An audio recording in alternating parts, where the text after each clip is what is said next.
Hello बच्चों, का हाल चाल। तो स्वागत है आप सभी का आपके प्यारे से यूट्यूब चैनल पे। और आई होप आप सबकी एग्जाम की प्रिपरेशन बहुत अच्छे से चल रही होगी और उसी में थोड़ा सा मदद करने हम आ गए हैं। तो दोनों मिल के मेहनत करेंगे, बहुत मज़ा आने वाला है।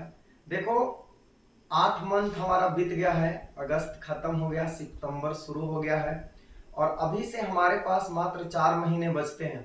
तो इस 4 महीने में बहुत अच्छे से मेहनत करनी है और अब जो पहले पढ़ाई हो चुका है उसका रिवीजन ज़्यादा से ज़्यादा करना है, ठीक है। और बाकी जो आगे पढ़ाई होनी है, सिलेबस बची है, वो तो क्लास में होगा ही, आप लोग पढ़ोगे ही। बट जो अब पहले हो गया है तो उसको ज़्यादा से ज़्यादा रिवीजन करो, नोट्स पढ़ो जितना बार हो सके और उसका ऑब्जेक्टिव क्वेश्चन सोल्व करो, सब्जेक्टिव क्वेश्चन सोल्व करो। और अब हम भी आपका इसमें सहयोग करेंगे, ठीक है। तो आज हम लोग इस वीडियो में करने वाले हैं सॉलिड स्टेट का ऑब्जेक्टिव क्वेश्चन।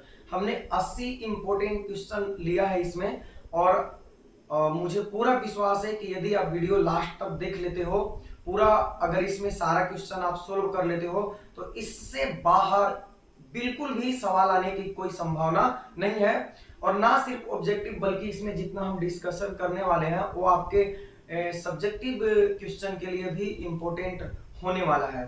तो चलो बच्चों, रन का आगाज करते हैं, शुरुआत करते हैं बहुत जोरदार तरीके से। और चूंकि हम अकेले हैं तो वीडियो क्वालिटी अब देख लेना, लाइट सेटअप करके तो रखे हैं बट थोड़ा मोड़ा इशू हो सकता है, तो मैनेज करना, अगले वीडियो से सब कुछ ठीक हो जाएगा, ठीक है। चलो शुरू करते हैं। टॉपिक है हमारा सॉलिड स्टेट।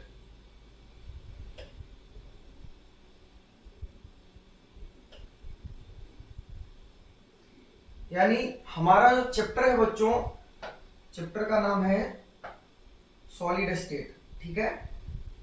हम लोग सॉलिड स्टेट करने वाले हैं, ठीक है।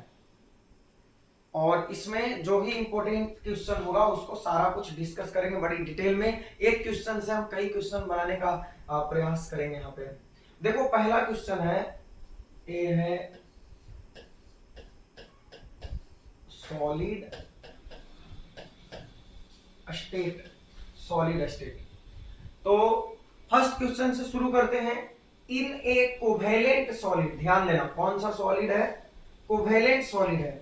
मैं कलर चेंज कर लूं, यहाँ पे कोवेलेंट सॉलिड है the particles which occupy the lattice point. तो कोवेलेंट सॉलिड में जो लैटिस पॉइंट पे, जो हमारा क्रिस्टल लैटिस होता है, उसके लैटिस पॉइंट पे कौन होते हैं, एटम्स होते हैं, मॉलिक्यूल्स होते हैं, आयन्स होते हैं कि इलेक्ट्रॉन्स होते हैं। तो देखो, कोवेलेंट सॉलिड में जो कंस्टिट्यूएंट पार्टिकल होता है वो एटम होते हैं, ठीक है। फोर्स कौन सा होता है, कोवेलेंट बॉन्ड होता है। इसमें फोर्स कौन सा होगा, कोवेलेंट बॉन्ड होगा। कुछ एग्जांपल की बात करें तो आपका सबसे बेस्ट एग्जांपल हो जाएगा डायमंड, और दूसरा क्या हो जाएगा, ग्रेफाइट हो जाएगा, ठीक है। डायमंड और ग्रेफाइट, ये जो मॉलिक्यूल्स होते हैं वो किसमें होते हैं, ये होते हैं मॉलिक्यूलर सॉलिड में। किसमें, मॉलिक्यूलर सॉलिड में। मॉलिक्यूलर सॉलिड में कंस्टिट्यूएंट पार्टिकल मॉलिक्यूल होते हैं। आयंस किसमें होते हैं, आयोनिक सॉलिड में। आयोनिक सॉलिड में आपके कंस्टिट्यूएंट पार्टिकल आयंस होते हैं। और यहाँ पे फोर्स जो होता है वो इलेक्ट्रोस्टैटिक फोर्स होता है, इलेक्ट्रोस्टैटिक फोर्स होता है, ठीक है। इलेक्ट्रोस्टैटिक फोर्स होता है आयनिक सॉलिड में। और इलेक्ट्रॉन्स जो होते हैं वो electrons plus metallic ion, metallic positive ions जो होते हैं वो किसमें होते हैं, मेटल्स में होते हैं, मेटल्स के कंस्टिट्यूएंट पार्टिकल होते हैं। तो ये आपका हो गया सारा कुछ। कोवेलेंट सॉलिड में कंस्टिट्यूएंट पार्टिकल कौन होते हैं, एटम होते हैं। बॉन्ड कौन सा होता है, कोवेलेंट बॉन्ड होता है। एग्जाम्पल की बात करें तो डायमंड और ग्रेफाइट हो जाएगा, डायमंड और ग्रेफाइट। आयनिक सॉलिड में कंस्टिट्यूएंट पार्टिकल आयंस होंगे। इलेक्ट्रोस्टैटिक फोर्स ऑफ अट्रैक्शन होता है, sodium chloride, potassium chloride, magnesium oxide, zinc blende, ये सब जो है आयनिक सॉलिड के एग्जांपल है। इलेक्ट्रॉन्स प्लस मेटॉलिक कर्नल्स जिसको बोलते हैं, जो कि मेटॉलिक पॉजिटिव आयंस होते हैं, वो दोनों मिलके और मेटल्स बनाते हैं। मॉलिक्यूलर सॉलिड में कंस्टिट्यूएंट पार्टिकल कौन होते हैं? मॉलिक्यूल होते हैं। अच्छा, और बात करें तो मॉलिक्यूलर सॉलिड जो होता है वो तीन प्रकार के आपका हो जाता है। जैसे पहला इसमें होता है पोलर मॉलिक्यूलर सॉलिड, दूसरा होता है नॉन पोलर मॉलिक्यूलर सॉलिड, और तीसरा होता है हाइड्रोजन बॉन्डेड मॉलिक्यूलर सॉलिड। ठीक है, तो ये मॉलिक्यूलर सॉलिड तीन प्रकार के होते हैं, पोलर, नॉन पोलर और हाइड्रोजन बॉन्डेड। आगे क्वेश्चन आएगा, इस पे भी हम लोग बात करेंगे। तो कौन सा कोवेलेंट सॉलिड में कौन होता है? एटम होता है। सिर्फ हम लोग ऑब्जेक्टिव करेंगे नहीं, बल्कि प्रयास करेंगे कि जो क्वेश्चन करे, जो आपको बताया जाए, वो आप यहीं पे याद कर लो। ठीक है, चलो बढ़ते हैं नेक्स्ट क्वेश्चन की ओर।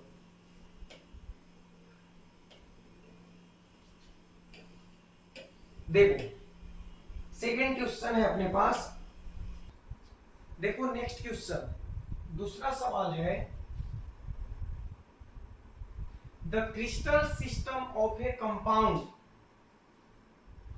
The crystal system of a compound with unit cell dimension as a equal to 0.352 nanometre, b equal to 0.352 nanometre and c equal to 0.498 nanometre, और अल्फा बीटा इक्वल टू क्या है? 90 डिग्री है, और gamma 120 degree है। पूछ रहे बताओ इसमें क्या होगा? क्यूबिक होगा, ऑर्थोरोम्बिक होगा, रोम्बोहेड्रल होगा कि हेक्सागोनल होगा? जैसे हमारा जो क्रिस्टल सिस्टम है तो टोटल हम लोग जानते हैं कि 7 क्रिस्टल सिस्टम। कितना? 7 क्रिस्टल सिस्टम। इसका हम एक ट्रिक भी बताए थे आपको कि CTORH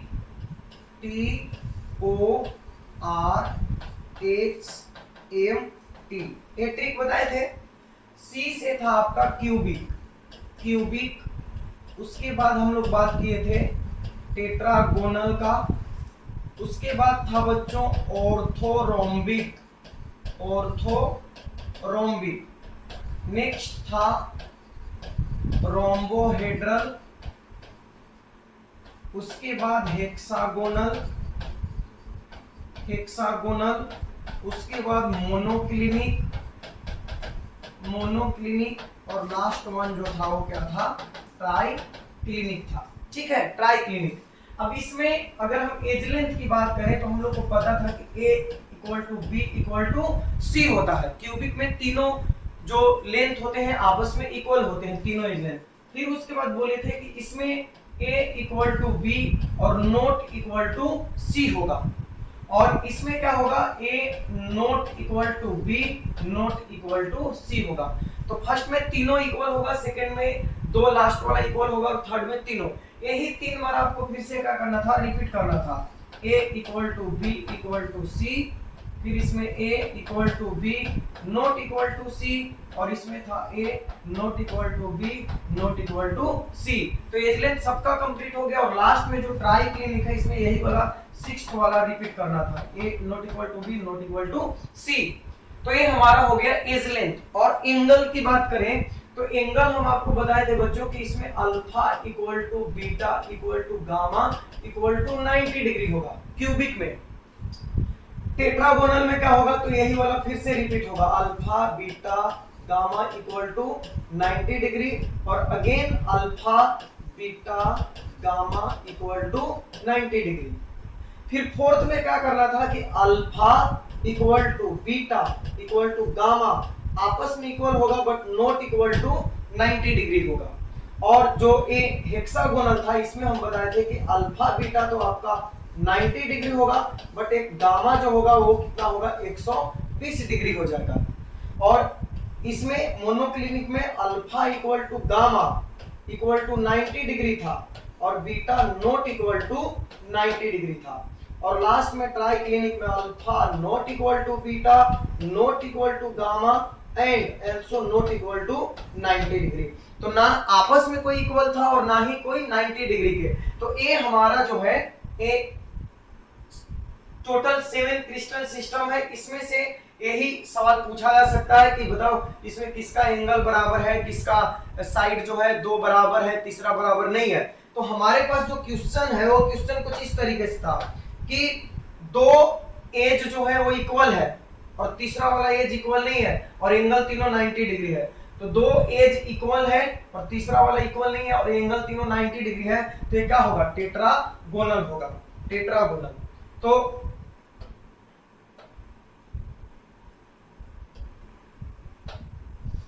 तो यहां पे देखो, अच्छा सॉरी, यहां पे ए बी इक्वल है, सी इक्वल नहीं है और अल्फा बीटा 90 डिग्री है और गामा क्या है 120 डिग्री।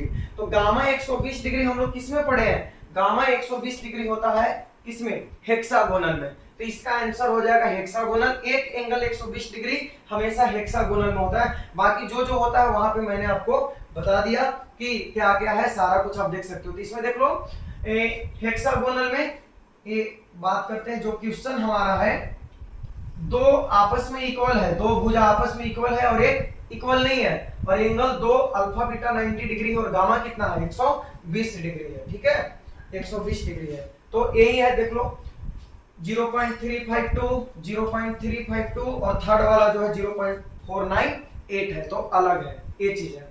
बढ़ते हैं नेक्स्ट क्वेश्चन की ओर। चलो निपटा दिए। अब क्रिस्टल सिस्टम से जो भी सवाल आएगा वो कभी नहीं छूटेगा आपसे।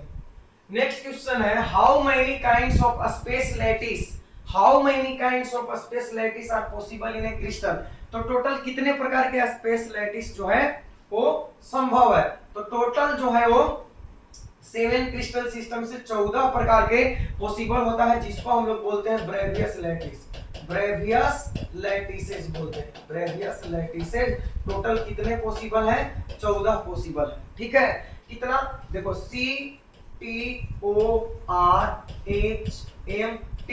ये हमारा 7 क्रिस्टल सिस्टम है, cubic, tetragonal, orthorhombic, rhombohedral, hexagonal, monoclinic और ट्राइक्लिनिक। अब इसमें ब्रेवियस लैटिस पूछेगा इसमें कितना होता है, तो इसमें 3 बताए थे, 3 2 4 1 1 2 1, यानी क्यूबिक में 3 होता है, टेट्रागोनल में 2 होता है, ऑर्थोरोम्बिक में 4, रोम्बोहेड्रल में 1, हेक्सागोनल में 1, मोनोक्लिनिक में 2, ट्राइक्लिनिक में 1। टोटल ऐड करोगे कितना आ जाएगा, 14 आ जाएगा। तो टोटल स्पेस लैटिस की संख्या कितना हो गया बच्चों, 14 हो गया,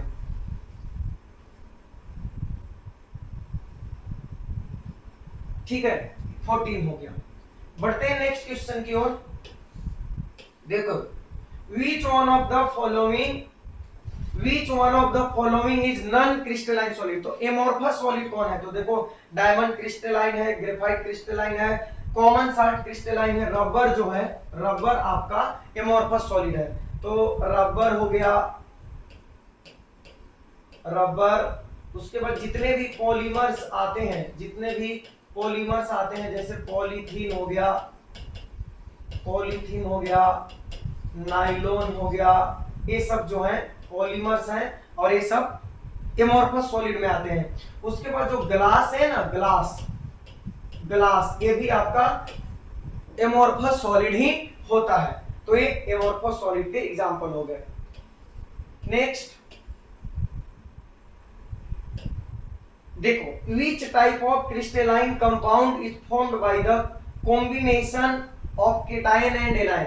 तो केटायन A+ और एनायन B- के मिलने से कौन सा सॉलिड बनता है, तो सिंपल सी बात है आयनिक सॉलिड बनेगा। और कौन सा, आयन से कौन सा सॉलिड बनता है, आयन से आयनिक सॉलिड बनते हैं, ठीक है। तो इसका आंसर होगा आयनिक सॉलिड। एटम से कौन सा बनेगा, एटम से बनेगा कोवैलेंट, मॉलिक्यूल से molecular. The structure of MgO is similar to NaCl। MgO का जो स्ट्रक्चर है, MgO का जो स्ट्रक्चर है वो किसके जैसा है, NaCl के है। तो पूछ रहा है कि कोऑर्डिनेशन नंबर ऑफ Mg का कोऑर्डिनेशन नंबर क्या होगा। देखो हम जानते हैं कि NaCl का जो स्ट्रक्चर होता है FCC होता है, कैसा, FCC। और इसमें Na+ का कोऑर्डिनेशन नंबर होता है 6 और Cl- का भी कोऑर्डिनेशन नंबर होता है 6। तो यहाँ पे बोल रहा है कि MgO NaCl के सिमिलर है, तो आपका बच्चों Mg2+ का कोऑर्डिनेशन नंबर होगा 6 और यहाँ पे O2- का भी कोऑर्डिनेशन नंबर होगा 6। आंसर होगा 6। ठीक है, ध्यान रखना NaCl के बारे में ये ध्यान रखना।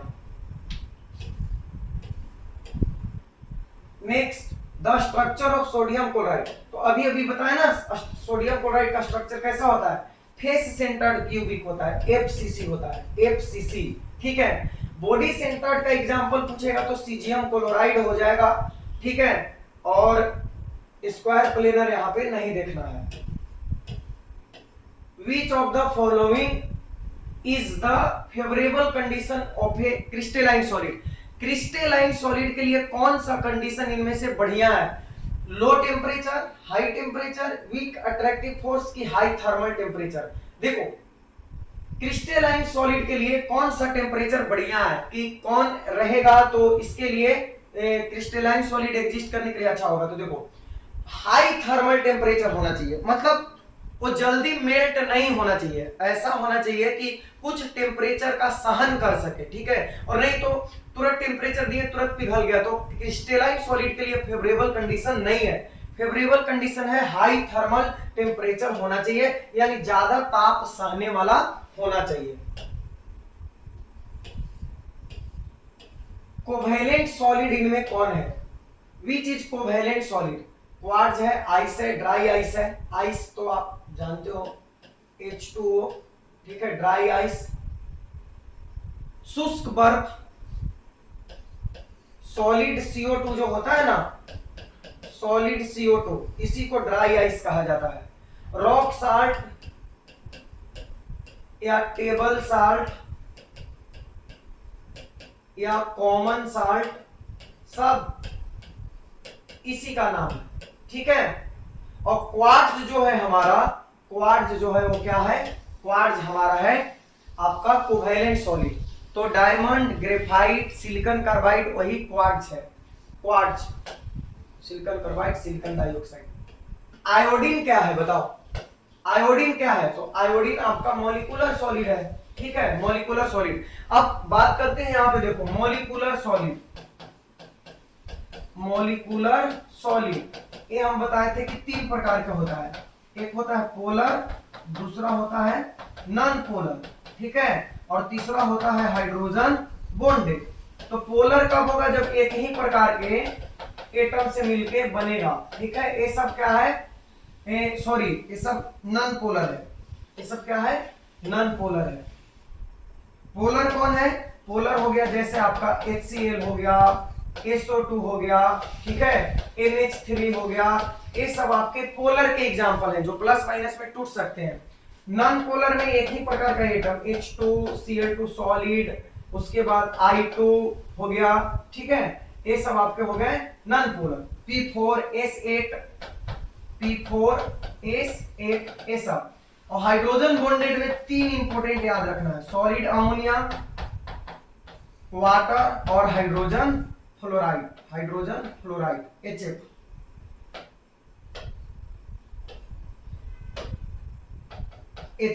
ठीक है, तो ये मॉलिक्यूलर सॉलिड हो गया। मॉलिक्यूलर सॉलिड 3 प्रकार के, पोलर, नॉन पोलर और हाइड्रोजन बॉन्डेड। पोलर अलग अलग प्रकार के अलग अलग इलेक्ट्रोनेगेटिव एटम से मिलकर बनेंगे, नॉन पोलर एक ही प्रकार के एटम से मिलकर बनेगा, और हाइड्रोजन बॉन्डेड जो है वो हाइड्रोजन, फ्लोरीन और ऑक्सीजन जब हाइड्रोजन के साथ आएगा तो हाइड्रोजन बॉन्ड बनेगा। और यहाँ पे आंसर होगा कौन? Molecular solid. आयोडीन किसका एग्जांपल है? मॉलिक्यूलर सॉलिड का एग्जांपल है। Next question, the axial angles of triclinic. Triclinic जो सबसे नीचे वाला होता है, cubic, tetragonal, orthorhombic, mono, hexagonal, monoclinic और ट्राइक्लिनिक। तो ट्राइक्लिनिक में कोई भी एंगल आपस में बराबर नहीं होता है। जो ट्राइक्लिनिक है, ट्राइक्लिनिक तो ये जो होता है ना मोस्ट अनसिमेट्रिकल होता है, मोस्ट अनसिमेट्रिकल, मोस्ट अनसिमेट्रिकल, सबसे ज्यादा अनसिमेट्रिकल यही होता है। और A not equal to B not equal to C होता है, alpha not equal to beta not equal to gamma and also not equal to 90 degree. तो ये हो गया ट्राइक्लिनिक, सबसे बेढंगा स्ट्रक्चर होता है, सबसे ज्यादा अनसिमेट्रिकल स्ट्रक्चर होता है कौन? ट्राइक्लिनिक। तो आंसर कौन होगा? C हो जाएगा, C। क्लियर है? चलो आगे बढ़ते हैं। The coordination number of L in AlCl3। देखो ध्यान से सुनो, NaCl, ठीक है, CsCl, ठीक है, उसके बाद आपका मान लो Na2O है, यहां पे हम लोग बात करते हैं Na2O, उसके बाद CaF2, उसके बाद यहाँ पे AlCl3, उसके बाद एक है ZnS। इन सब का कोऑर्डिनेशन नंबर यहीं पे निपटा देते हैं। देखो इसमें Na प्लस का, सॉरी दूसरा कलर लो, Na प्लस का 6 है और Cl माइनस का 6 है। फिर सीजियम क्लोराइड में Cs प्लस का 8 है और Cl माइनस का भी 8 है। फिर AlCl3 में Al3 प्लस का 6 है, ठीक है, इसमें Al3 प्लस का ही पूछेगा केवल 6। और Zn में याद रखना Zn2 प्लस का 4 होगा, S2 माइनस का भी 4 होगा। Na2O बहुत ही इंपॉर्टेंट है, देखो Na प्लस और O2 माइनस, Na प्लस का 4 होगा और O2 माइनस का 8 होगा। और CaF2 भी इंपॉर्टेंट है, इसको बोलते हैं एंटी फ्लोराइड स्ट्रक्चर और इसको बोलते हैं फ्लोराइड स्ट्रक्चर। तो यहाँ पे Ca2 प्लस का जो है A हो जाएगा आपका 8 और जो F माइनस है इसका हो जाएगा 4। तो इस तरह से सारे कोऑर्डिनेशन नंबर आपको याद रखने हैं। एक बार फिर से देख लो, सोडियम क्लोराइड में दोनों का Na प्लस और Cl माइनस का 6 होगा, जिंक ब्लेंड में दोनों का 4 होगा, सीजियम क्लोराइड में सीजियम और क्लोरीन दोनों का 8 होगा, एल्युमिनियम में Al3 प्लस का 6 होगा, सोडियम ऑक्साइड जिसको हम एंटी फ्लोराइड स्ट्रक्चर बोलते हैं उसमें सोडियम प्लस का 4 होगा, ऑक्सीजन का 8 होगा, कैल्शियम फ्लोराइड में कैल्शियम आयन का 8 होगा और ऑक्सीजन का 4 होगा। तो इस तरह से सबका कोऑर्डिनेशन नंबर यहाँ पे खत्म हो गया, इससे ज्यादा नहीं आएगा कोऑर्डिनेशन नंबर में। Next question, the number of atoms per unit cell of BCC structure. Number of atom per unit cell, तो BCC में देखो आपको पता है जो BCC स्ट्रक्चर है इसमें एटम कहां कहां पे होंगे बताओ। इसमें जो एटम्स होंगे, atoms at corner and at body centre, body centre, ठीक है। तो कॉर्नर 8 होता है और कॉर्नर वाला जो एटम होता है 8 पार्ट में डिवाइड होता है, तो कितना हो गया 1। और बॉडी सेंटर एक ही होता है और इसका कहीं पे किसी के साथ डिवाइड नहीं होता, तो ये भी हो गया 1। टोटल कितना आ गया 2 atoms per unit cell, per unit cell. तो BCC में टोटल नंबर ऑफ एटम कितना होगा 2 होगा। वही अगर आपसे पूछा जाए कि सिंपल क्यूबिक में कितना होगा भाई, तो 1 होगा। FCC में कितना होगा 4 होगा, HCP में कितना होगा 6 और BCC में कितना होगा 2 होगा, BCC में 2 होगा। तो कितना जरूर याद रखना, ठीक है। यहाँ नंबर ऑफ एटम सब निपट गया। सिंपल क्यूबिक में number of atom Z = 1, FCC में 4, HCP में 6 और BCC में 2 होता है। नेक्स्ट क्वेश्चन की ओर बढ़ते हैं, चलो देखो, in a face centred cubic lattice a unit cell is equally shared by how many faces. देखो फेस सेंटर्ड यूनिट सेल है, तो फेस सेंटर्ड यूनिट सेल जो है वो कितने फेस के साथ कंट्रीब्यूट करता है। तो देखो किसी भी चीज का जो फेस है ना वो 2 के साथ ही कंट्रीब्यूट करेगा। जैसे एक इसके बगल में एक और ले आते हैं तो ये दोनों आपस में एक दूसरे में साझेदारी करेगा, तो हमेशा कितना होगा 2। फेस हमेशा कितने के साथ कंट्रीब्यूशन में रहता है 2 के साथ, कॉर्नर हमेशा 8 के साथ और एज हमेशा 4 के साथ। तो फेस जो है, फेस का कंट्रीब्यूशन 1/2 होता है। एज अगर आपसे पूछेगा किनारा तो इसका कंट्रीब्यूशन 1/4 होता है। और कॉर्नर पूछेगा, कॉर्नर का जो कंट्रीब्यूशन होता है 1/8 होता है। और जो बॉडी सेंटर होता है इसका कोई कंट्रीब्यूशन नहीं होता है, तो बॉडी सेंटर 1 के साथ ही अकेले वो रहता है। तो कंट्रीब्यूशन पूछेगा तो ये याद रखना सबका। देखो हम कोशिश कर रहे हैं कि जो इस तरह से सिलेक्टेड क्वेश्चन लिया है कि एक क्वेश्चन हो तो उसका सारा निपट जाए, बाकी फिर दोबारा उसको करने का जो नहीं, जैसे नंबर ऑफ एटम आए तो फिर वहीं पे खत्म हो जाए, क्रिस्टल लैटिस आए तो फिर वहीं पे खत्म हो जाए। तो आप अच्छे से इस वीडियो को लास्ट तक देखना, जरूर फायदा होगा, ठीक है। A compound formed by the elements x and y, एक कंपाउंड x और y दो एलिमेंट से बनता है, crystallises in a cubic structure in which the x atom are at the corner. देखो यहाँ पे ए इंपॉर्टेंट पॉइंट है, x एटम कहां पे है, x एटम है कॉर्नर पे, और y एटम जो है, y एटम वो कहां पे है, फेस सेंटर पे। बस सोल्व हो गया। और कब बोल रहा है फार्मूला बताओ भाई, x कहां पे है बताओ, x है कॉर्नर पे, तो हम बोले कि कॉर्नर जो होता है 8 होता है। कॉर्नर कितना होता है 8, कोना, क्यूब में कोना कितना होगा 8, और कोना वाला जो एटम होता है वो 8 पार्ट में डिवाइड होता है, तो 8 इंटू 1/8 1 हो गया x का संख्या। y वाला जो है वो कहां पे है, फेस पे है, क्यूब में फेस कितना होगा 6 होगा, और फेस वाला का कंट्रीब्यूशन अभी हम बताएं 1/2, तो ये कितना हो गया 3। तो आपके पास x आया 1 और y आ गया 3, तो कंपाउंड का जो फॉर्मूला है वो क्या हो गया, xy3 हो गया, xy3, ठीक है, xy3। तो एक फॉर्मूला ज्ञात करने वाला भी क्वेश्चन आ सकता है। यहां पे देखो एल्युमिनियम जिसका एटॉमिक मास 27 है, crystallises in cubic system with edge length equal to 4 angstrom. Edge length कितना है 4 एंगस्ट्रॉम है। इट्स डेंसिटी इज 2.7 ग्राम पर सेंटीमीटर क्यूब। तो टाइप ऑफ यूनिट सेल पूछ रहा है कि टाइप ऑफ यूनिट सेल क्या होगा, सिंपल होगा, फेस सेंटर्ड होगा, body centred, none of this. Video pause करो और खुद से बनाने का कोशिश करो, डेंसिटी वाला फार्मूला लगाओ, एज लेंथ दिया है, डेंसिटी दिया है, मोलर मास दिया है, तो आपको जेड फाइंड कर लो। जेड अगर 1 आया तो सिंपल क्यूबिक होगा, 2 आया तो बीसीसी होगा, और 4 आया तो एफसीसी होगा। तो चलो यहाँ पे देख लेते हैं हम लोग, देखो बढ़ते हैं सेकेंड पेज पे।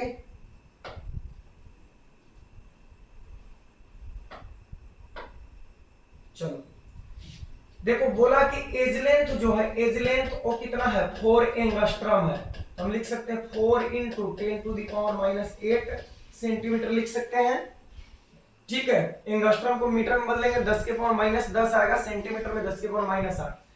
डेंसिटी कितना दिया है 2.7 ग्राम पर सेंटीमीटर क्यूब दिया है, और बोला कि यहाँ पे जो मोलर मास है वो कितना है 27। बताओ किस तरह का यूनिट सेल है, हम जानते हैं D इक्वल टू होता है ZM/NA इंटू ए क्यूब। तो यहाँ पे Z फाइंड करना होगा हम लोग को, तो DNA ए क्यूब और बाई क्या होगा M। अब पुट कर दो सबका वैल्यू, डेंसिटी 2.7 है, एवोगाड्रो संख्या 6 इंटू 10⁻23, राउंड फिगर ले लो, एज लेंथ 4 इंटू 10⁻⁸ का क्यूब कर लो, और जो मोलर मास है वो कितना है 27 है। तो पहली बात तो बच्चों की 27 से ये जो है 0.1 बार में कटिंग, ठीक है। और जब सोल्व करेंगे इसको z इक्वल टू कितना आएगा बताओ, ए हो जाएगा 6 इंटू 0.1, ये हुआ 10⁻22, और इसका क्यूब करोगे तो 64, ठीक है, 4 का क्यूब करेगा तो 64, और ये हो जाएगा 10⁻⁻24। तो z इक्वल टू गुना करो 24 की 4 और 24 की 4 6 36 और 2 38 हो गया, 38 384, और ये हो जाएगा 10 के पावर -2, तो 10 के पावर -2 यानी 3.84, अप्रोक्सीमेटली कितना आएगा, तो 3.8 है, तो इसको 4 ही लिख सकते हैं। जब 4 लिख सकते हैं, z इक्वल टू 4 आया लगभग, तो हमारा यूनिट सेल कैसा होगा एफसीसी होगा, कैसा होगा एफसीसी यूनिट सेल होगा। एज लेंथ दिया था, डेंसिटी दिया था, मोलर मास, फार्मूला होता है डेंसिटी का D equal to ZM/NA cube. D मालूम है, M मालूम है, एवोगाड्रो संख्या मालूम है, एज लेंथ मालूम है, Z फाइंड कर लिए, Z 4 आ गया एफसीसी, 2 आता, बीसीसी 1 आता तो सिंपल क्यूबिक। तो ये हमारा क्वेश्चन सॉल्व हो गया। ठीक है, तो इसका आंसर क्या होगा? इसका आंसर होगा एफसीसी। ठीक, एफसीसी। बढ़ते हैं नेक्स्ट क्वेश्चन की ओर। देखो क्या बोल रहा है, चलो। An ionic compound has a unit cell consisting of a ions at the corners. देखो ए है, ए आयन कहां पे है? कॉर्नर पे है। और बी आयन जो है वो सेंटर ऑफ द फेस है। The empirical formula of the compound, तो फिर से तो वही बात हो गया, ए आयन कॉर्नर पे है, तो ए कॉर्नर पे है तो 8 इंटू 1/8 होगा, 1 होगा। और बी फेस पे है तो 6 इंटू 1/2 होगा, 3 होगा, ये भी 3 हो जाएगा। तो फिर से इसका फार्मूला जो है वो सी आ गया, AB3 हो गया आंसर। ठीक है, AB3। Solids which do not show the same physical properties in different direction are called। देखो एमोर्फस और एक हम लोग पढ़े हैं क्रिस्टेलाइन। ठीक है, एमोर्फस और क्रिस्टेलाइन। तो एमोर्फस में क्या होता है कि सेम फिजिकल प्रॉपर्टी होता है, physical property in all direction, सारे डायरेक्शन में एक ही फिजिकल क्वांटिटी का वैल्यू सेम होता है, तो इसको हम लोग बोलते हैं आइसोट्रोपिक। क्या बोलते हैं?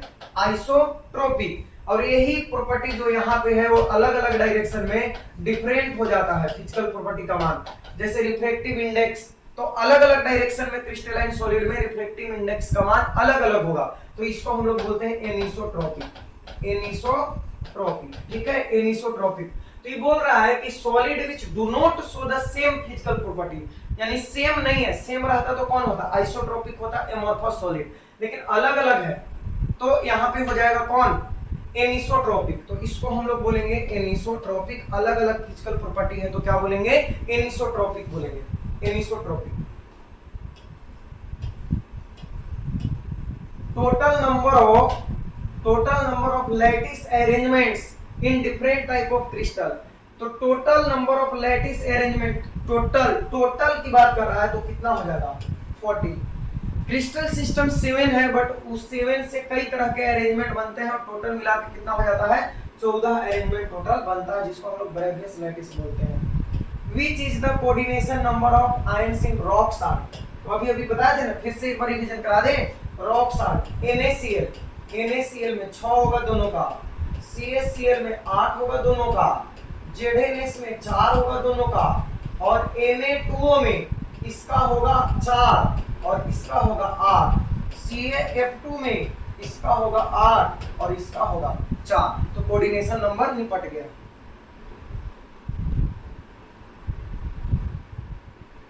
ठीक है, कोऑर्डिनेशन नंबर निपट गया सबका।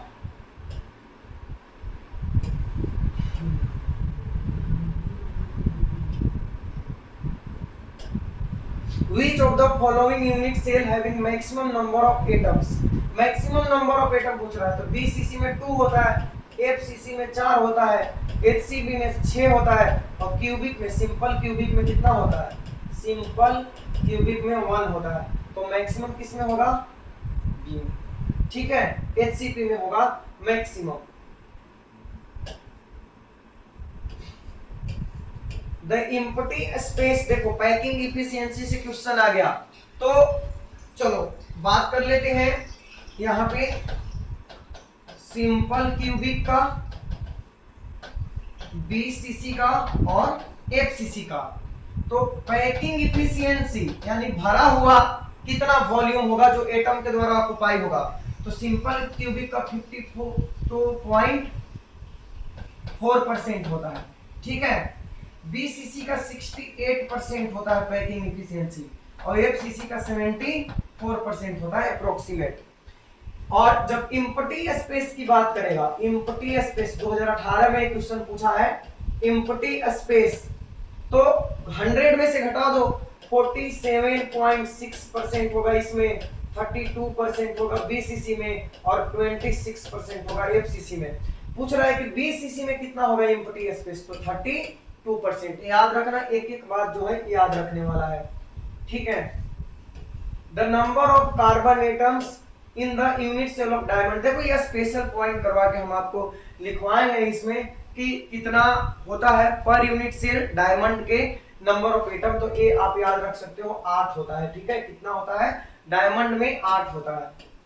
The given metal is crystallised in a cubic structure in which edge length is 361 picometre. If its unit cell contain 4 atom, what will be the radius of the atom? देखो बढ़िया सवाल है, पूछ रहा है, बोल रहा है कि जो नंबर ऑफ एटम इसमें है 4 है, तो Z इक्वल टू कितना है? 4। यहाँ पे पढ़ो, if its unit cell contains 4 atoms, इस यूनिट सेल में कितने एटम है? 4 है। तो Z 4 हो गया, इसका मतलब कि ये क्या हो गया? FCC हो गया। जब FCC हो गया बच्चों, तो रेडियस इक्वल टू आप जानते हो a/2√2 होता है। FCC के लिए रेडियस कितना होता है? a/2√2। तो बोल रहा है the given metal is crystallises in cubic structure in which the edge length 361 picometre है।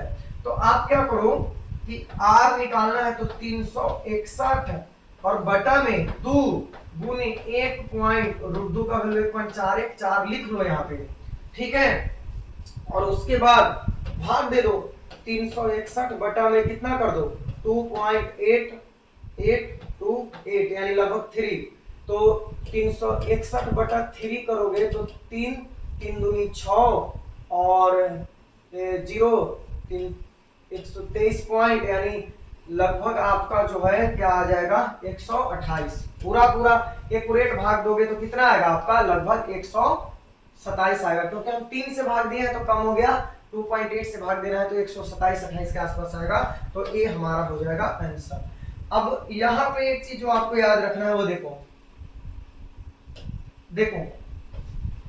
रेडियस की बात कर लेते हैं, यहीं पे रेडियस को निपटा देते हैं। रेडियस सिंपल क्यूबिक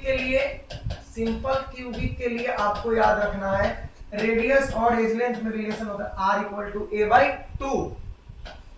FCC कहेगा तो R इक्वल टू हम लोग को क्या याद रखना है? a/2√2। और जब BCC बोलेगा तो R इक्वल टू √3a/4। तो ये तीनों रेडियस वाला फॉर्मूला याद रखना, बाकी जो दिया रहेगा उस हिसाब से हम लोग सोल्व कर लेंगे। बढ़ते हैं नेक्स्ट क्वेश्चन की ओर।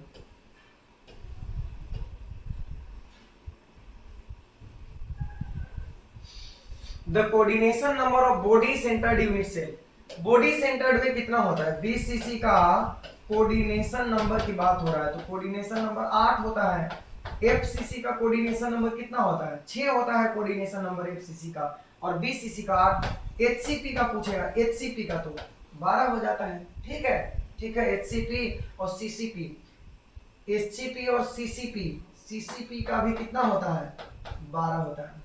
FCC का भी ऐसे, BCC का 8, यहाँ पे FCC का भी आप याद रखना 12 कोऑर्डिनेशन नंबर। जैसे NaCl का स्ट्रक्चर होता है ऑक्टाहेड्रल, ठीक है, तो FCC, तो यहाँ पे दोनों का 6 होता है, बट FCC का ओवरऑल कोऑर्डिनेशन नंबर अगर पूछेगा तो कितना याद रखेंगे? 12 याद रखेंगे, 12।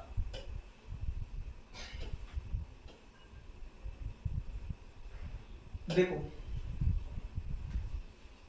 एन एलिमेंट मोलर मास 100 है, BCC स्ट्रक्चर है, एज लेंथ दिया है 400, तो डेंसिटी क्या होगा? हम जानते हैं D इक्वल टू होता है Zm/Na/AQ।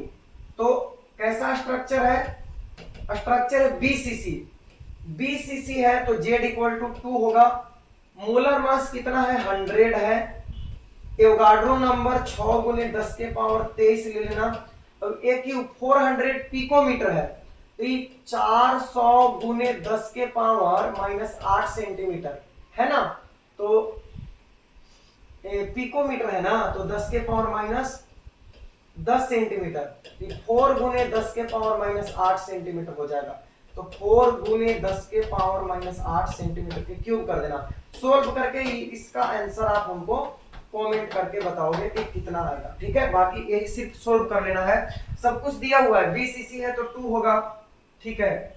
मोलर मास 100 है, एवोगाड्रो संख्या लिख ली है। 400 पिकोमीटर को सेंटीमीटर में बदलोगे कितना बताना पड़ेगा? 400 पिकोमीटर है तो 400 गुने 10 के पावर 12 मीटर हो गया, फिर 400 गुने 10 के पावर माइनस 10 सेंटीमीटर हो गया, फिर 4 गुने 10 के पावर 100 से मल्टीप्लाई करो 10 के पावर माइनस 8 सेंटीमीटर हो गया। तो वही लिखे थे वहां पे डायरेक्टली हो, ठीक है।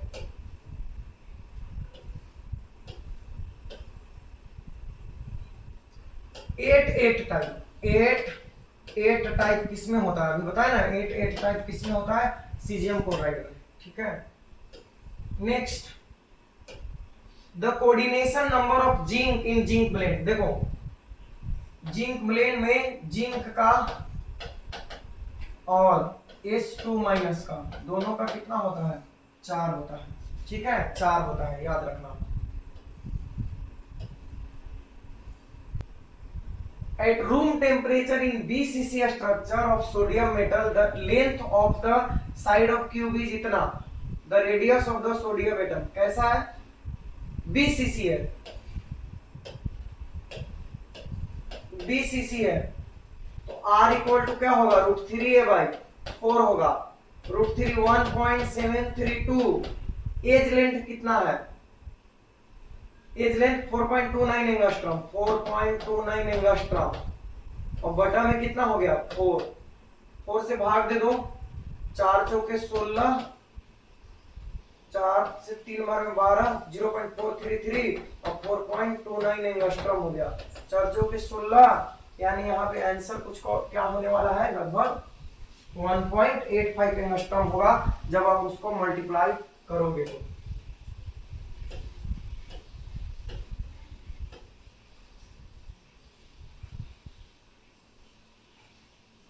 यहाँ पे देखो इसको, ये भाई छोटा है,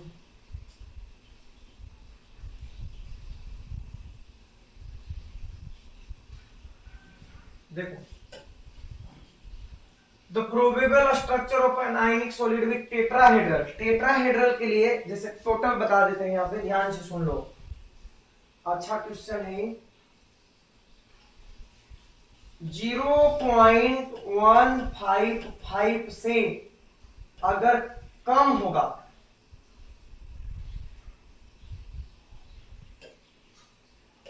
अगर कम होगा रेडियस रेशियो 0.155 से कम होगा तो कोऑर्डिनेशन नंबर होगा 2 और इसका जो स्ट्रक्चर है ये हो जाएगा आपका लीनियर। कैसा हो जाएगा, लीनियर। पहली बात, अगर 0.155 से 0.225 के बीच में आया रेडियस रेशियो, कोऑर्डिनेशन नंबर 3 होगा और ये हो जाएगा क्या आपका ट्रिंगुलर प्लेनर। ट्रिंगुलर प्लेनर अगर 0.225 से 0.414 के बीच में आया, कोऑर्डिनेशन नंबर 4 होगा, ये होगा टेट्राहेड्रल, जो कि आपसे पूछा जा रहा है। टेट्राहेड्रल, टेट्राहेड्रल के लिए पूछा जा रहा है, तो 0.225 से 0.414, अगर 0.414 से 0.732 तो कोऑर्डिनेशन नंबर कितना 6 और स्ट्रक्चर होगा ओक्टाहेड्रल। ओक्टाहेड्रल अगर 0.732 से 1 के बीच में आया तो कोऑर्डिनेशन नंबर 8 होगा और स्ट्रक्चर होगा बीसीसी। और अगर 1 से भी बड़ा हो गया रेडियस रेशियो तब आपका हो जाएगा HCP और कोऑर्डिनेशन नंबर हो जाएगा 12। तो ये टोटल कोऑर्डिनेशन नंबर वाला जो बात है वो यहाँ पे लिख दिए हम, और इसको आप याद कर लेना कि कहाँ पे किसके किसके बीच में आएगा तो स्ट्रक्चर क्या होगा और कोऑर्डिनेशन नंबर क्या होगा।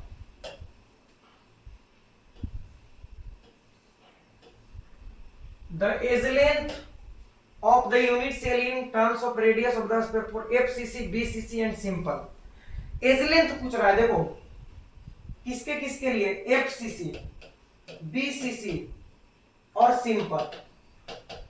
तो R इक्वल टू होता है क्या, a/2√2, R equal to √3a/4 और यहाँ पे R equal to a/2।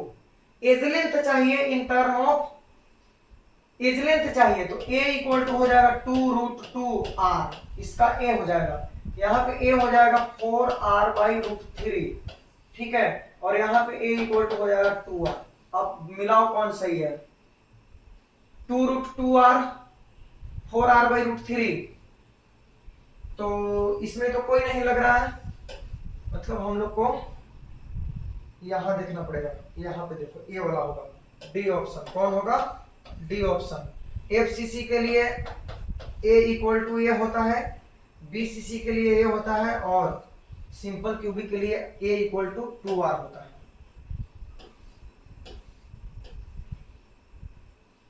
The number of sodium, the number coordination number of sodium in sodium oxide। Sodium oxide पहले ही तो हम बता दिए हैं कि Na2O में सोडियम का कितना होगा 4, ऑक्सीजन का कितना होगा 8। तो हमें सोडियम का पूछ रहा है, सोडियम का पूछ रहा है तो 4 होगा। सोडियम का कितना होगा 4 होगा। In which of the following pairs of structure are tetrahedral as well as octahedral void? तो tetrahedral void and octahedral void जो होता है वो किसमें होता है? HCP और CCP में। HCP और CCP जो स्ट्रक्चर होता है इसमें आपका टेट्राहेड्रल और ऑक्टाहेड्रल वॉइड पाया जाता है। अगला सवाल है हमारा, an element has body centred cubic यानी BCC structure with cell edge of 288 picometre, then atomic radius is. तो पहली बात कि स्ट्रक्चर कैसा है? स्ट्रक्चर है हमारा BCC। BCC स्ट्रक्चर है तो रेडियस इक्वल टू होता है बच्चों √3a/4 होता है। तो r equal to √3। Edge length कितना है बताओ? एज लेंथ है 288 पिकोमीटर और बाय 4, तो डायरेक्टली ऑप्शन इतना ही बना दिया है √3 × 288 पिकोमीटर बाय 4, तो ऑप्शन हो जाएगा बी। तो ये हमारा नेक्स्ट क्वेश्चन था। देखो टोटल, इसको बड़ा करते हैं, total volume of atoms present in FCC centred cubic metre of a metal is. Total volume of atoms present in FCC F centred cubic unit cell of a metal is. तो total volume पूछ रहा है कि FCC cubic unit cell जो होता है उसमें atoms के द्वारा कितना वॉल्यूम ऑक्युपाई किया जाता है। तो बहुत देखो total volume of atoms present in F centred cubic unit cell, मतलब FCC में जितने भी एटम प्रेजेंट है, जितने भी स्फीयर प्रेजेंट है, तो FCC में कितने स्फीयर प्रेजेंट होते हैं? 4 होते हैं। तो चारों के मिला के बोल रहा है कि टोटल वॉल्यूम कितना ऑक्युपाई होता है। तो देखो भाई 4 है और एक स्फीयर का वॉल्यूम 4/3 πr³ होता है, तो टोटल हो गया 16/3 πr³ हो गया, 16/3 πr³। तो यहाँ पे ए हो गया आपका आंसर। नेक्स्ट क्वेश्चन देखो, a metal crystallises in F centred cubic structure of the edge length of its unit cell is A, the closest approach between two atoms in metal crystal will be। मतलब कि देखो एक FCC crystal है, ठीक है, तो मान लो यहाँ पे एनायन है, यहाँ पे एनायन और बीच में क्या है? केटायन है, ठीक है। बोल रहा है कि दो एटम के बीच में द क्लोजेस्ट टू एटम, दो एटम के बीच में क्लोजेस्ट अप्रोच कितना होगा, यानी नजदीकी दूरी कितना होगा बताओ? नजदीकी दूरी दो एटम के बीच में, तो नजदीकी दूरी जो है यहां से हम लोग अगर फाइंड करेंगे तो ए वाला दूरी जो है नजदीकी दूरी होगा यहां से यहां तक, यहां से यहां तक। तो रेडियस का क्या करेंगे? दुगना करेंगे। जैसे फिगर अगर अच्छा बनाए हम,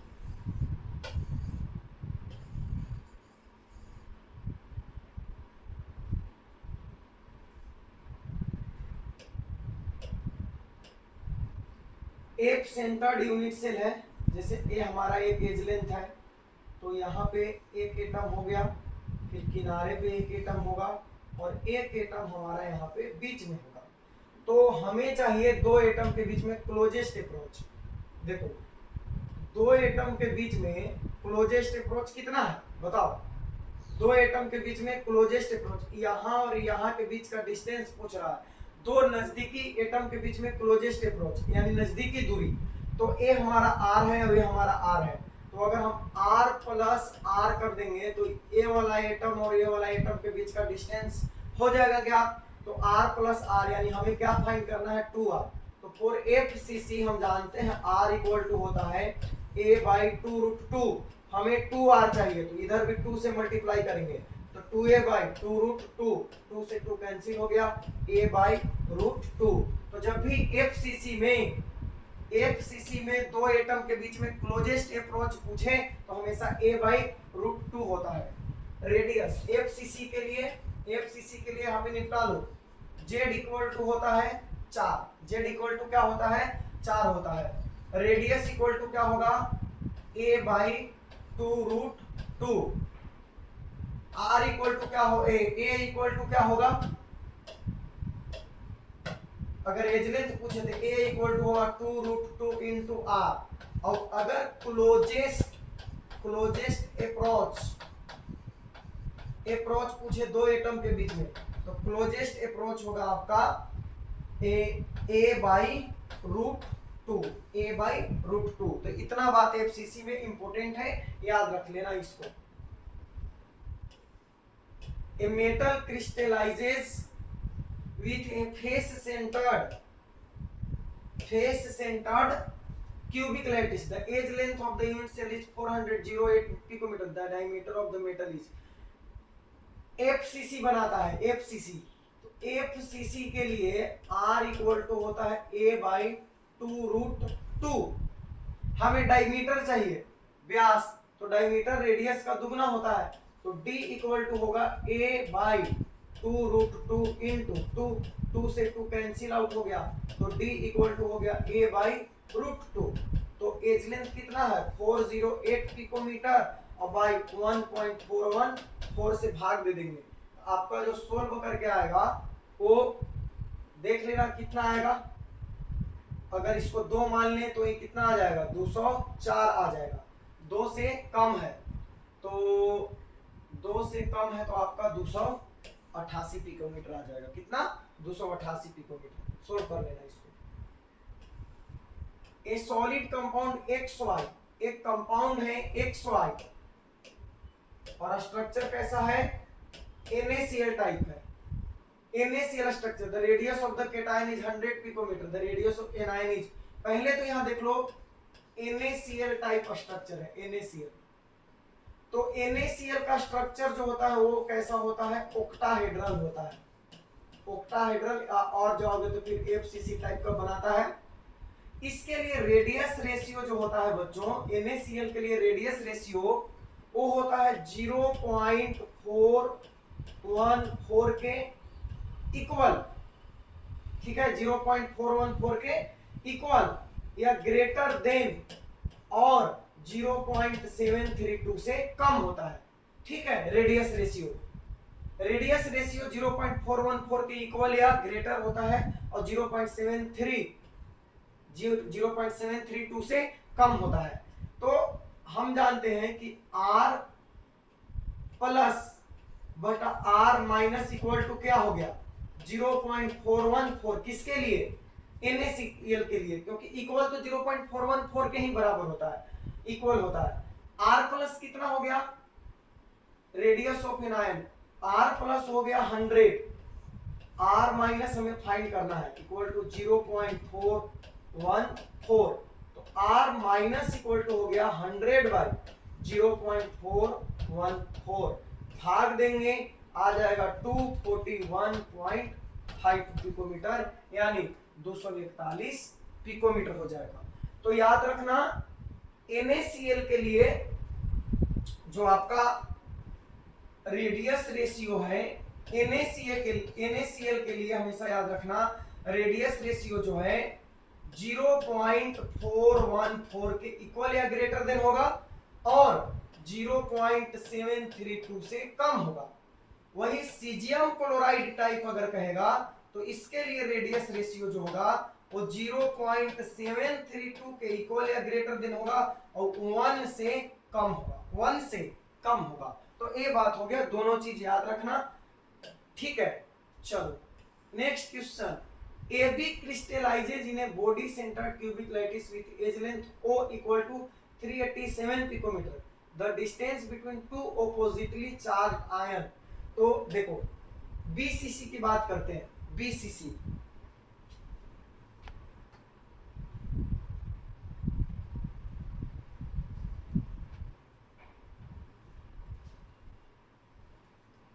बीसीसी की बात करते हैं। तो बीसीसी में आपको याद रखना है जेड इक्वल टू 2 होता है, रेडियस इक्वल टू होता है √3a/4, as length equal to हो जाएगा 4r/√3 और distance between to opposite ion अगर बोलेगा ओपोजिट आयंस तो आपका हो जाएगा d equal to √3a/2, √3a, ये भी इसको भी दुगना कर देना है, ठीक है, r प्लस r माइनस, तो a हो जाएगा √3a/2। तो यहाँ पे सोल्व करते हैं। देखो बॉडी सेंटर एज लेंथ जो है, एज लेंथ है कितना 387 पिकोमीटर। तो दो ऑपोजिट चार्ज आयन के बीच का डिस्टेंस पूछ रहा है, ठीक है, दो। तो ये याद रखना बीसीसी के लिए r प्लस r माइनस, ठीक है, 2 into r plus r minus equal to क्या होगा √3a होगा, a इंटू √3 होगा।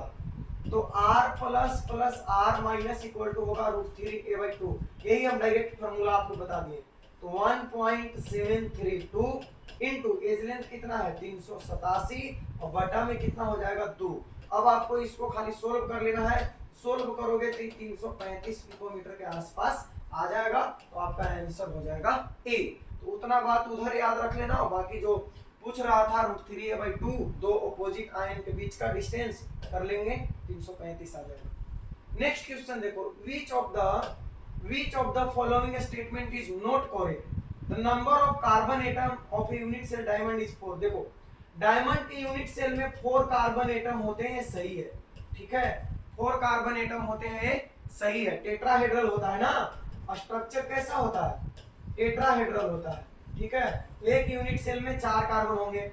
The number of Bravais lattice in which a crystal can be categorised is 14। तो हम जानते हैं कि ब्रेवियस लैटिस टोटल कितने होते हैं 14 होते हैं, सही है ही।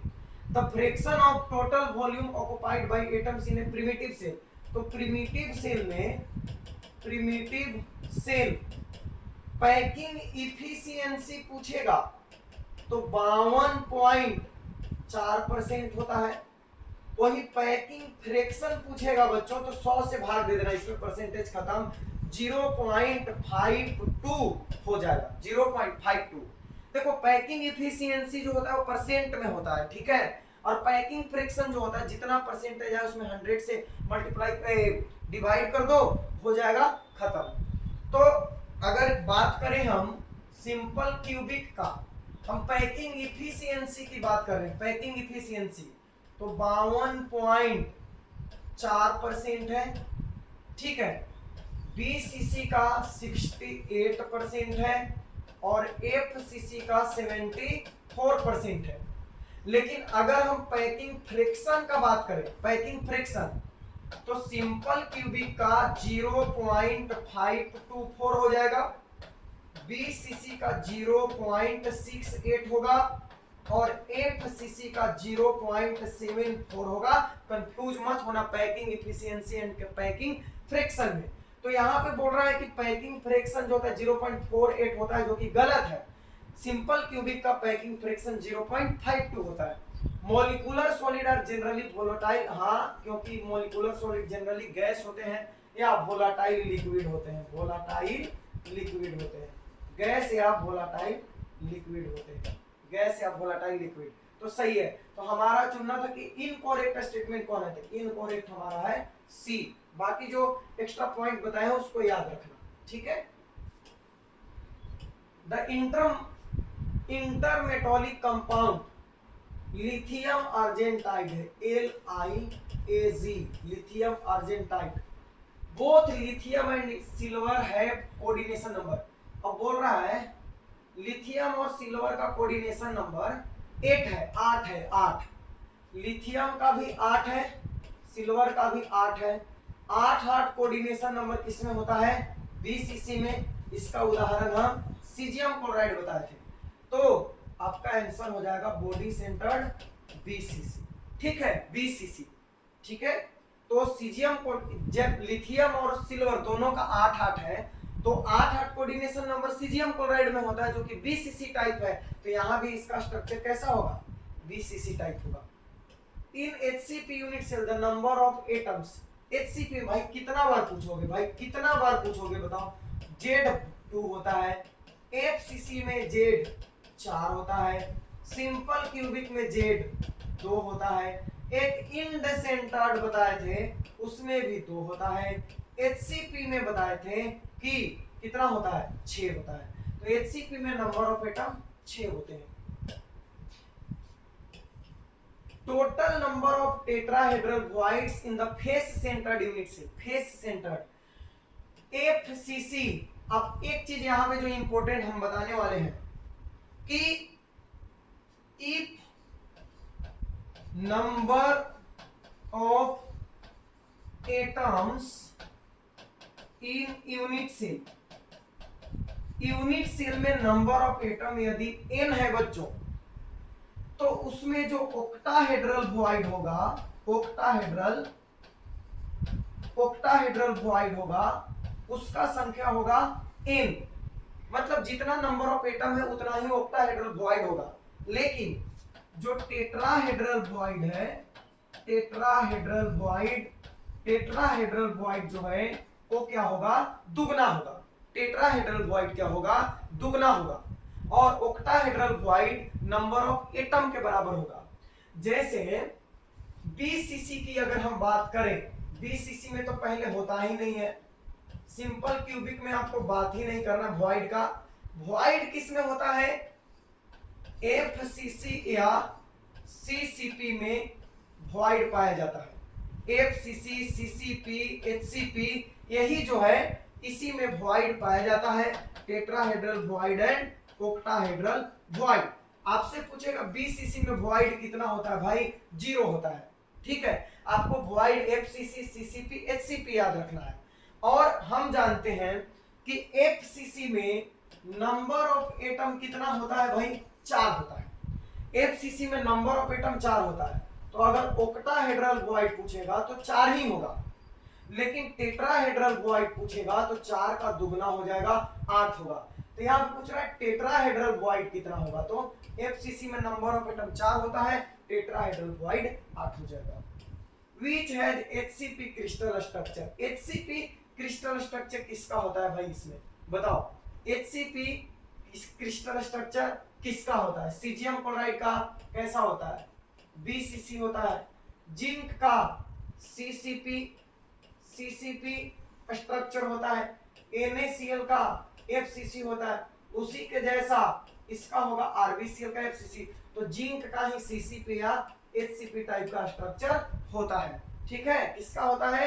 जिंक का होता है। जिंक ब्लेंड जो होता है ना, उसी का HCP या CCP टाइप का स्ट्रक्चर बनाएगा। The number of octahedral void per atom in crystal lattice. Octahedral void देखो, पर एटम पूछ रहा है, ध्यान रखना, पर एटम। ठीक है, किसी में भी पूछे, एफसीसी में पूछ दे पर एटम, एचसीपी में पूछ दे पर एटम, सीसीपी में पूछ दे पर एटम, सब एक ही है। तो पर एटम पूछेगा ना, तो ऑक्टाहेड्रल वॉइड पर एटम 1 होगा और टेट्राहेड्रल वॉइड पर एटम 2 होगा, प्रति परमाणु। तो एक परमाणु से एक ऑक्टाहेड्रल वॉइड बनता है और एक परमाणु से 2 टेट्राहेड्रल वॉइड बनता है। ठीक है, ये था। Which crystal lattice स्ट्रक्चर है हाईएस्ट क्लोजेस्ट पैकिंग। तो जिसमें पैकिंग इफिशियंसी ज्यादा होगा वही सबसे ज्यादा क्लोजेस्ट पैकिंग होगा। तो आपका सबसे ज्यादा जो होता है वो एफसीसी में होता है। कितना? 74% होता है। तो हमारा सबसे बढ़िया पैकिंग एफसीसी का होता है। बाकी सिंपल में 52.4, बीसीसी में 74। The formula for the density of crystal. Density का फॉर्मूला होता है D equal to Z M by N A into a cube, ये फॉर्मूला होता है। जेड हो गया नंबर ऑफ एटम, एम हो गया मॉलिक्यूलर मास, एन ए ऑर्डर संख्या, Q D equal to Z M by N A Q. A compound is formed by two element, X और वाई से बनता है एक कंपाउंड। CCP is formed by atom of element Y, Y जो है क्रिस्टल फॉर्म करता है, क्रिस्टल फॉर्म कौन करता है, वाई। और octahedral void are filled by the atom cation X, ई कहां पे रहता है, ओक्टाहेड्रल वॉइड पे रहता है। What is the formula of common, देखो जो क्रिस्टल बनाता है उसकी संख्या मान लो n, हमेशा बताया एक्स वाई जेड जो भी क्रिस्टल बनाए, क्वेश्चन में बोल रहा है क्रिस्टल कौन बनाता है, तो एन आयन बनाता है, वाई बनाता है। जो क्रिस्टल बनाए उसकी संख्या मान लो n। अब आप जानते हो कि जब क्रिस्टल बनाने वाला n है तो ऑक्टाहेड्रल वॉइड भी n होगा और टेट्राहेड्रल वॉइड 2n होगा। तो ऑक्टाहेड्रल वॉइड पे x है तो ऑक्टाहेड्रल वॉइड भी तो n ही होगा, तो x की संख्या भी n, y की संख्या भी n, रेशियो सेम है, फार्मूला हो जाएगा xy, यानी इंपेरिकल फार्मूला इसका आएगा xy हो जाएगा। ठीक है, ये था। नेक्स्ट क्वेश्चन देखो, the percentage of free space for CCP structure, CCP, FCC, packing efficiency 74 और फ्री स्पेस 26%, तो फ्री स्पेस पूछ रहा है और बीसीसी में भी पूछ रहा है। बीसीसी का पैकिंग इफिशियंसी 68%, फ्री स्पेस 32%, बहुत बार आया तो ये हो जाएगा बी ऑप्शन, एफसीसी का 26 और बीसीसी का 32। The space occupied by the atoms in a simple cubic lattice is the part of total volume।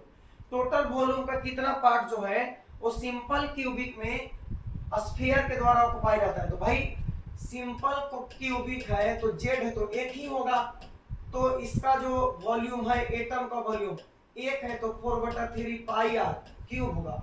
अब यूनिट सेल का वॉल्यूम अगर हम देखें, यूनिट सेल का वॉल्यूम, तो यूनिट सेल का वॉल्यूम क्या होता है, ए क्यू होता है। यूनिट सेल का वॉल्यूम ए क्यू ही तो होगा, क्यूब के जैसा होता है। तो लेकिन सिंपल क्यूबिक के लिए आर इक्वल टू होता है a/2, तो a इक्वल टू क्या हो जाएगा 2r हो जाएगा, होगा कि नहीं होगा। तो अब a क्यूब के जगह पे आप क्या कर दो 2r का क्यूब कर दो, ये हो जाएगा 8r क्यूब। अब क्या करना है, स्फीयर का वॉल्यूम और टोटल वॉल्यूम चाहिए, तो स्फीयर का वॉल्यूम कितना होता है 4/3 पाई आर क्यूब और टोटल वॉल्यूम कितना आया 8r क्यूब। आर क्यूब से आर क्यूब खत्म, 4/3 इंटू 8 और ऊपर में हो गया पाई, 4 से 2 जा पाई/6 हो गया, कितना हो गया पाई/6। तो टोटल वॉल्यूम नीचे रख दो, यूनिट सेल का टोटल वॉल्यूम नीचे रख दो और स्फीयर का वॉल्यूम ऊपर रख दो। तो स्फीयर एक होता है सिंपल क्यूबिक में, तो एक स्फीयर का वॉल्यूम 4/3 पाई आर क्यूब।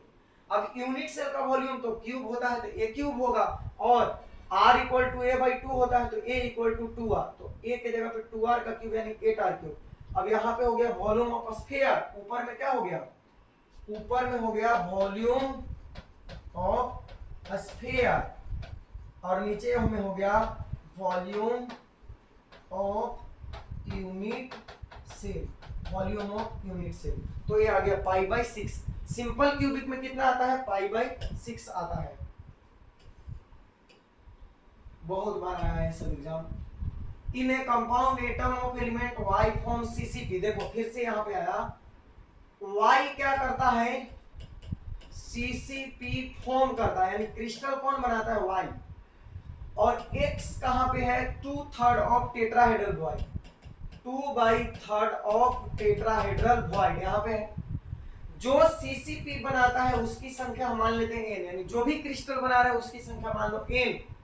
और हम जानते हैं कि क्रिस्टल बनाने वाला n है तो टेट्राहेड्रल वॉइड कितना होगा 2n और इसका 2/3 पे है तो y हमारा हो गया n और x हमारा क्या हो गया 4n/3 4n/3 तो n से n कैंसिल और 3 को यहां लेके चले जाओ इधर तो आपके पास बच गया x4 और y3 x4 और y3 कहां पे है ऑप्शन ए में है x4 और y3 तो इस तरीके से इसे बना सकते हो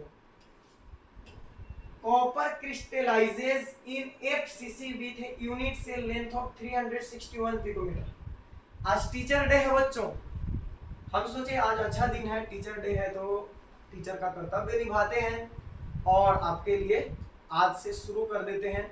आज थोड़ा सा वीडियो क्वालिटी में इशू हो सकता है क्योंकि अकेले होने की वजह से लाइट सेटअप अच्छे से मुझे लगता है नहीं हो पाया, तो अगली वीडियो से सब कुछ ठीक हो जाएगा, ठीक है।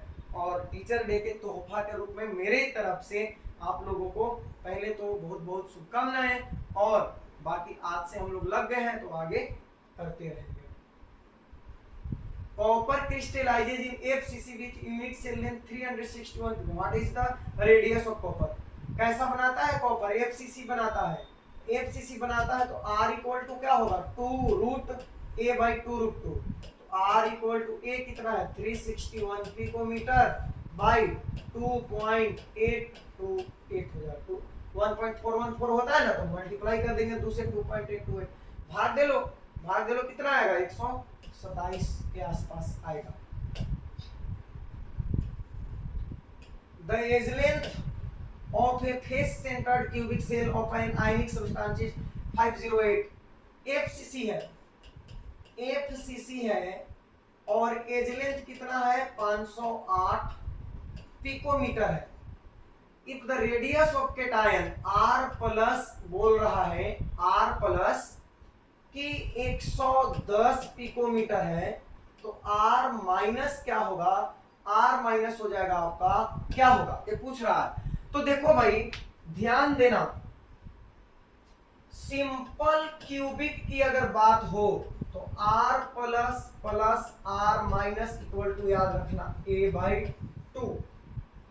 अगर FCC का बात हो तो भी R plus plus R minus equal to याद रखना A/2 और अगर BCC का बात हो जाए बच्चों तो R plus plus R minus equal to √3A/2 हो जाएगा।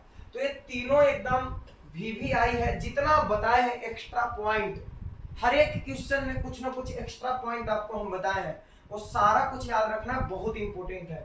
जैसे मान लो अभी क्वेश्चन आ गया FCC का, आगे एग्जाम में मान लो क्वेश्चन आ गया BCC पे तो फार्मूला याद रहेगा तो हम कोई भी सोल्व कर लेंगे। तो यहाँ पे बोल रहा है कि FCC है तो हम जानते हैं R प्लस 110 है और plus R minus equal to होता है A/2 तो 508/2 हो जाएगा। तो R माइनस इक्वल टू होगा भाग दो 2 दूनी 4 1 बचा 2 बचे 10 254 और माइनस में क्या होगा 110 ये आ जाएगा 144 144 पिकोमीटर आ जाएगा बच्चों। कितना आ जाएगा 144 पिकोमीटर आ जाएगा। तो ये बात था 144 picometre.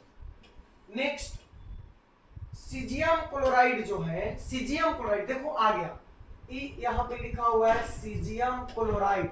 Caesium chloride crystallises in body centred cubic lattice यानी BCC बनाता है कौन सीजियम क्लोराइड, हम लोग पहले से जानते हैं सीजियम। और पूछ रहा है कि एज लेंथ इसका कितना है A है तो विच of the following correction is correct. तो अभी बताए ना हम BCC के लिए अभी हम बताए ना R plus plus R minus equal to √3A/2 होता है।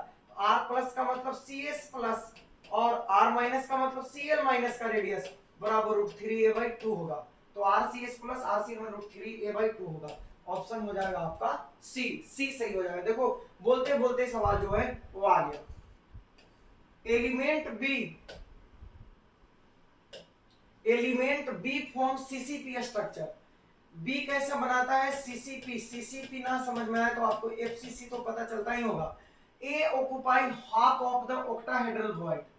ए कहां पे है ओक्टाहेड्रल वॉइड के 1/2 भाग पे है।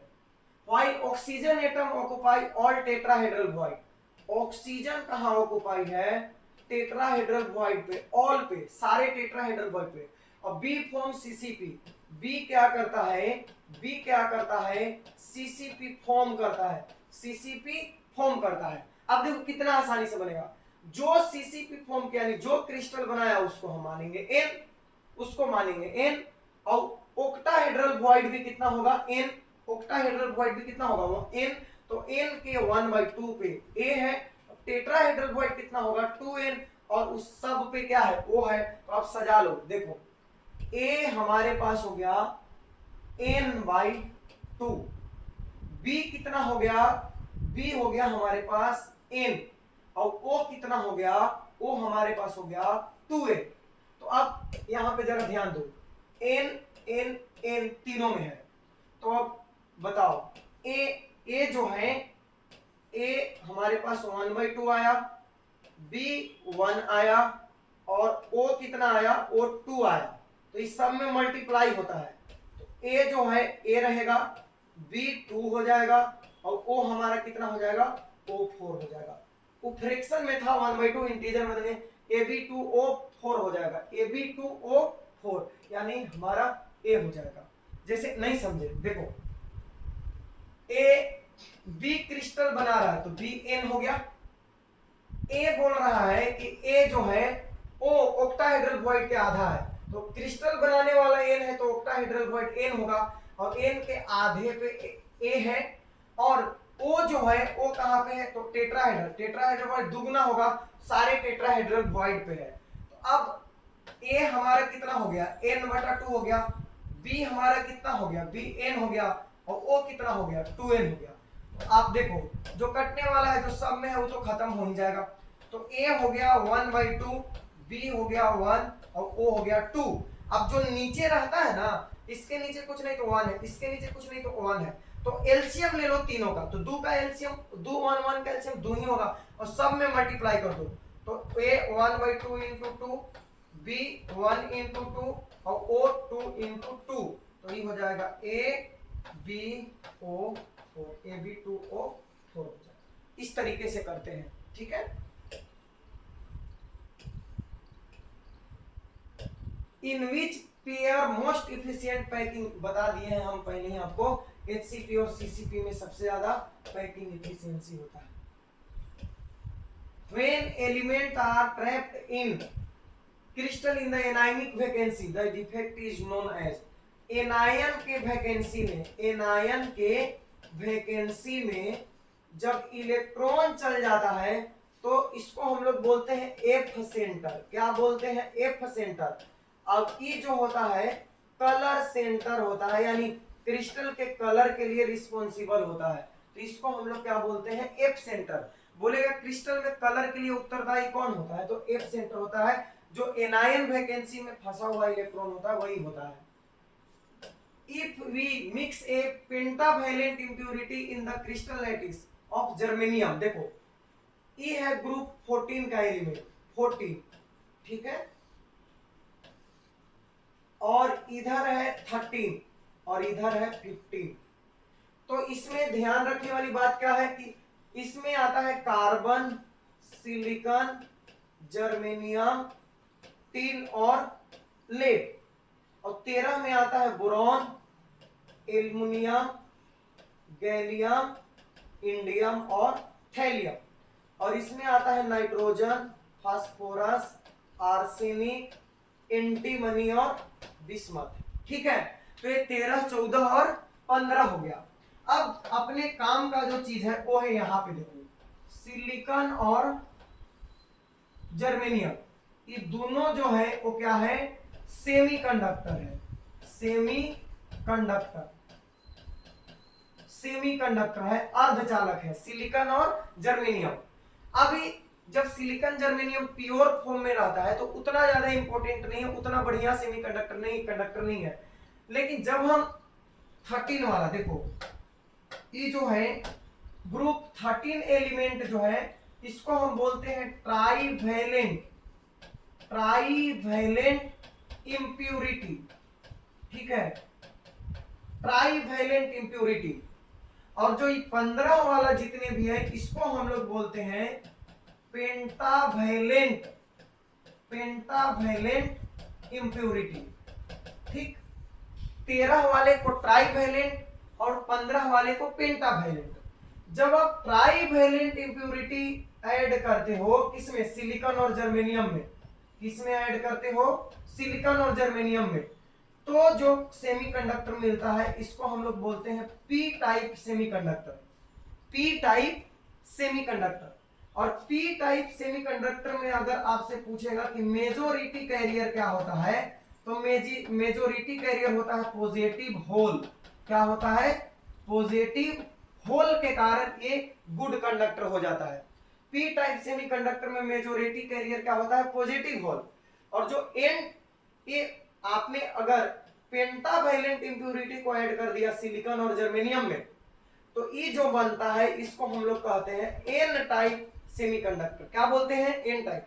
और इसमें अगर आपसे पूछेगा कि मेजोरिटी कैरियर क्या होता है, मेजोरिटी कैरियर, तो यहाँ पे होता है फ्री इलेक्ट्रॉन। क्या होता है, फ्री इलेक्ट्रॉन। तो सेमीकंडक्टर से इतना जानकारी आपको याद रखना है कि वर्ग 14 में, ग्रुप 14 में सिलिकॉन और जर्मेनियम आते हैं जो प्योर सेमीकंडक्टर है, जो सबसे ज्यादा इंपॉर्टेंट है। और इसमें अगर इंप्योरिटी के रूप में 13 वाला कोई भी एलिमेंट, इनमें से कोई भी एलिमेंट का डोपिंग कराते हैं, डोपिंग कराना मतलब इंप्योरिटी को ऐड करना, तो डोपिंग कराते हैं तो पी टाइप सेमीकंडक्टर बनता है। और अगर 15 वाला में से कोई भी डोपिंग कराते हैं तो एन टाइप। हमसे पूछ रहा है कि देखो पेंटावैलेंट इंप्योरिटी हम ऐड करेंगे, यानी किसका वाला ऐड करेंगे, ग्रुप 15 वाला ऐड करेंगे। किसमें ऐड करेंगे, जर्मेनियम में। तो जर्मेनियम और सिलिकॉन में ही ऐड होता है, तो कौन सा बनेगा, पेंटावैलेंट करोगे तो भाई एन टाइप बनेगा, एन टाइप बनेगा। कौन बनेगा, एन टाइप। बाकी जितना इंफॉर्मेशन दिए हैं बहुत इंपॉर्टेंट है, याद रखना सब। चलो बढ़ते हैं नेक्स्ट क्वेश्चन की ओर। शॉर्ट की डिफेक्ट, अब हम लोग आ गए डिफेक्ट में, ठीक है, और डिफेक्ट ही चल रहा है उतना देर से। शॉर्ट की defect in crystal is observed when, देखो शॉर्ट की डिफेक्ट में हम लोग बात किए थे, शॉर्ट की डिफेक्ट, इसमें इक्वल नंबर ऑफ, याद करो, equal number of cation and anion missing होते हैं, मिसिंग। समान संख्या में केटायन और एनायन अपने लैटिस पॉइंट से हो जाते हैं गायब, ठीक, गायब हो जाते हैं। इसके वजह से डेंसिटी जो होता है वो घट जाता है। डेंसिटी क्या होता है, शॉर्ट की डिफेक्ट के कारण घट जाता है, और अपने जगह से केटायन और एनायन क्या हो जाते हैं, गायब हो जाते हैं। कंडीशन क्या है, कब शॉर्ट की डिफेक्ट होगा, तो कोऑर्डिनेशन नंबर जो है वो हाई होना चाहिए। कंडीशन शॉर्ट की के लिए, शॉर्ट की डिफेक्ट के लिए कंडीशन क्या है, कंडीशन तो coordination number should be high, coordination number high होना चाहिए। और साइज जो है केटायन और एनायन का सिमिलर होना चाहिए। ए प्लस और बी माइनस का साइज जो है वो सिमिलर होना चाहिए, सिमिलर, तब जाके आपको शॉर्ट की डिफेक्ट देखने को मिलेगा। क्या होता है, इसमें ऑप्शन चुनना है। Unequal number of anion are missed from the crystal lattice, गलत बात। अनइक्वल नहीं बल्कि इक्वल नंबर में केटायन और एनायन गायब होते हैं।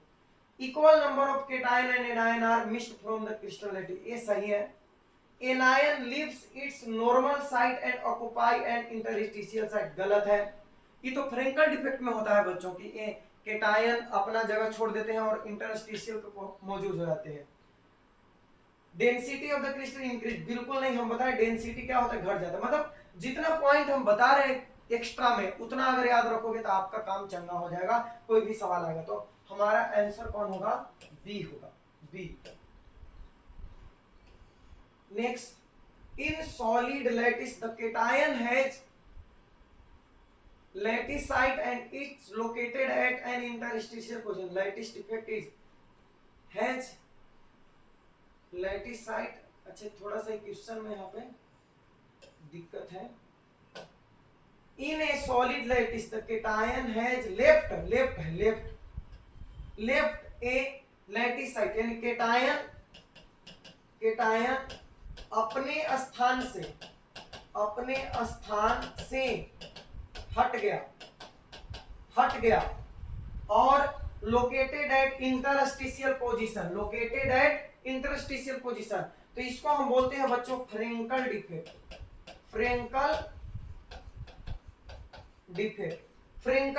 कहते हैं। ठीक है, फ्रेंकल डिफेक्ट। तो जैसे इसमें होता है फ्रेंकल डिफेक्ट, जिंक ब्लेंड है ना, ये वाला स्ट्रक्चर में फ्रेंकल डिफेक्ट देखने को मिलता है। इसमें क्या होता है, केटायन अपने लैटिस साइड से हट जाता है और कहां पे प्रेजेंट हो जाता है, प्रेजेंट एट इंटरस्टिशियल पोजीशन। कहां पे चला जाता है, इंटरस्टिशियल पोजीशन पे चला जाता है। केटायन अपने स्थान से हट जाता है, इंटरस्टिशियल पोजीशन जहां पे नहीं रहना चाहिए, खाली जगह रहना चाहिए, वहां पे चला जाता है। डेंसिटी, इसके वजह से डेंसिटी नो चेंज, क्योंकि एटम कहीं गया नहीं है, अपने जगह से हट के अभी क्रिस्टल में ही मौजूद है, तो डेंसिटी नो चेंज। कंडीशन की बात करें फ्रेंकल डिफेक्ट के लिए, तो कोऑर्डिनेशन नंबर शुड बी लो और साइज जो है अनइक्वल होना चाहिए, इक्वल साइज नहीं होना चाहिए। ठीक है, केटायन का साइज छोटा होना चाहिए, एनायन का साइज बड़ा, तब फ्रेंकल डिफेक्ट होता है। ठीक है, फ्रेंकल डिफेक्ट होता है। Next, which of the following is incorrect statement, incorrect, गलत चुना है। Density decreases in case of crystal with Schottky defect, बिल्कुल सही है, शॉर्टकी डिफेक्ट में डेंसिटी घटता है। Sodium chloride is insulator, silicon is semiconductor and silver is conductor, बिल्कुल। देखो सॉलिड स्टेट में कहा है, सोडियम क्लोराइड जो है ना, इन सॉलिड स्टेट NaCl जो है, NaCl इंसुलेटर है, इंसुलेटर सॉलिड में, लेकिन कंडक्टर है मोल्टेन स्टेट में एंड एक्वस सॉल्यूशन में, in molten state in aqueous solution में कंडक्टर है, और इंसुलेटर है इन सॉलिड स्टेट में इंसुलेटर है। तो सोडियम क्लोराइड इंसुलेटर है, सही है, सिलिकॉन सेमीकंडक्टर है, सही है, सिल्वर कंडक्टर सही है, यानी ये भी सही है। Frenkel defect is favoured in those ionic compound in which sizes of cation are almost equal, बिल्कुल नहीं। फ्रेंकल डिफेक्ट में अभी हम क्या बताएं, फ्रेंकल डिफेक्ट में बताया कि साइज अनइक्वल होना चाहिए, इक्वल नहीं होना चाहिए। ये बोल रहा है कि फ्रेंकल में इक्वल होना चाहिए, बिल्कुल गलत। Fe 0.98 has non stoichiometric metal deficiency defect. देखो आप देखो यहाँ पे Fe कुछ नहीं तो 1 है, और O कितना है, 0.98 है। ऑक्सीजन है आपका नॉन मेटल, ऑक्सीजन क्या है, नॉन मेटल, और आयरन क्या है, मेटल है। आप देख रहे हो 0.98 कम है, और E 1 है तो क्या है, अधिक है। तो मेटल डिफिशियंसी हुआ कि मेटल एक्सेस हुआ, मेटल ज्यादा ना हुआ भाई, ऑक्सीजन 1 से कम है, आयरन 1 है, तो मेटल अधिक हुआ ना, तो मेटल एक्सेस डिफेक्ट है। इसमें क्या है, मेटल एक्सेस डिफेक्ट है, डिफिशियंसी नहीं है, तो यही वाला हमारा गलत हो गया। तो यही ऑप्शन सही होगा। स्टेटमेंट जो है शुरू का 3 सही है, गलत चुनना था तो लास्ट वाला गलत है स्टेटमेंट। तो हमारा ऑप्शन जो है ये होगा, और बाकी ये ऐसे लिखे थे। ठीक है, Frenkel and Schottky defect important question है, दोनों होता है इसमें। ठीक है, AGBR जो होता है ना, इसमें दोनों होता है, शॉर्टकी डिफेक्ट भी होता है और फ्रेंकल डिफेक्ट भी होता है AGBR में। ठीक है, शॉर्टकी डिफेक्ट, इसमें शॉर्टकी डिफेक्ट होगा, बाकी सब में शॉर्टकी डिफेक्ट होगा, और शॉर्टकी फ्रेंकल दोनों किस में होता है, सिल्वर ब्रोमाइड में होता है। शॉर्टकी डिफेक्ट किस में होगा, सब में होगा, ऑल ऑफ दिस, इनमें सब में शॉर्टकी डिफेक्ट होगा, याद रखना, सब में। The reason for colour of alkali metal, colour किसके कारण होता है, अभी बताया ना, F सेंटर के कारण होता है। एनायन वैकेंसी में जब इलेक्ट्रॉन फंस जाता है तो वही कलर बनाता है। इसको देख के बताना है कि कौन सा डिफेक्ट है, Na+, Cl-, Na+, Cl-, Na+, Cl-, Cl- तो यहाँ पे क्या होना चाहिए, Na+, और Na+ है तो यहाँ पे होना चाहिए Cl-, Cl- है तो यहाँ पे होना चाहिए Na+, अब Na प्लस है तो यहाँ पर होना चाहिए Cl माइनस, यानी 2Na प्लस और 2Cl माइनस मिसिंग है। मिसिंग मतलब equal number of cations and anions are missing. Equal number में केटायन और एनायन मिसिंग है, तो कौन सा डिफेक्ट हुआ? शॉर्ट की डिफेक्ट। जेई एडवांस में सवाल एक बार पूछ लिया था, बहुत सारा क्वेश्चन इसमें प्रीवियस ईयर का था, जेई मेंस नीट ये सब का क्वेश्चन डाला हुआ था, बट हम लोग पढ़ रहे हैं आईएससी के लिए तो सब हम लिखे नहीं है यहाँ पे, ठीक है, कि आप झूठ मूठ के दिमाग पर लोड मत लो, आसानी से सीख लो सब कुछ। The device formed when germanium is doped with a small amount of indium। देखो जर्मेनियम तो किसका वाला हो गया? 14 वाला हो गया, और ग्रुप 13 में आप जानते हो बोरॉन, एल्युमिनियम, गैलियम और इंडियम है। ये किसमें है? 13 में। बैगन, आलू, गाजर इन थैला। तो इंडियम को जर्मेनियम के साथ किया जा रहा है, यानी ट्राइवैलेंट इंप्योरिटी ऐड हो रहा है, तो कौन सा बनेगा सेमीकंडक्टर? पी टाइप बनेगा। तो पी टाइप सेमीकंडक्टर बनने वाला है, यहाँ पे पी टाइप सेमीकंडक्टर बनने वाला है बच्चों। Which of the following elements give a p-type semiconductor when doped with silicon? Silicon के साथ कौन मिलाएंगे तो p टाइप बनेगा? तो सिलिकॉन के साथ बोरॉन मिलाएंगे, ग्रुप 13 वाला है, 13 ग्रुप है, ग्रुप 13 का है, ठीक है, ठीक है। ये तो सिलेनियम ग्रुप 16 का हो जाएगा, जर्मेनियम ग्रुप 14 का खुद ही सेमीकंडक्टर है, आर्सेनिक ग्रुप 15 का हो जाएगा। 13 वाला मिलाओगे तब p टाइप बनेगा, 15 वाला मिलाओगे तो n टाइप बनेगा। Which among the following substance है zero resistance at 0 kelvin? 0 kelvin पे इसमें कोई प्रतिरोध नहीं होता है, 0 केल्विन पे कोई प्रतिरोध नहीं होता है, तो उसको हम बोलते हैं सुपर कंडक्टर। क्या बोलते हैं? 0 केल्विन टेम्परेचर पे कोई भी रेजिस्टेंस नहीं होता है, यानी उसमें 100% करंट पास करता है, तो उसको हम लोग बोलते हैं सेमीकंडक्टर, ठीक है, सेमीकंडक्टर, सेमीकंडक्टर होता है, ठीक है, सॉरी सुपर कंडक्टर होता है, सेमीकंडक्टर नहीं, superconductor. Trans used in solar cell, solar cell में कौन होता है? सिलिकॉन होता है, सोलर सेल में सिलिकॉन होता है। The electron in paramagnetic compound unpaired, paramagnetic में अनपेयर्ड, पैरामैग्नेटिक, पैरामैग्नेटिक में अनपेयर्ड, और डाईमैग्नेटिक में, डाईमैग्नेटिक में सारे इलेक्ट्रॉन पेयर्ड होते हैं।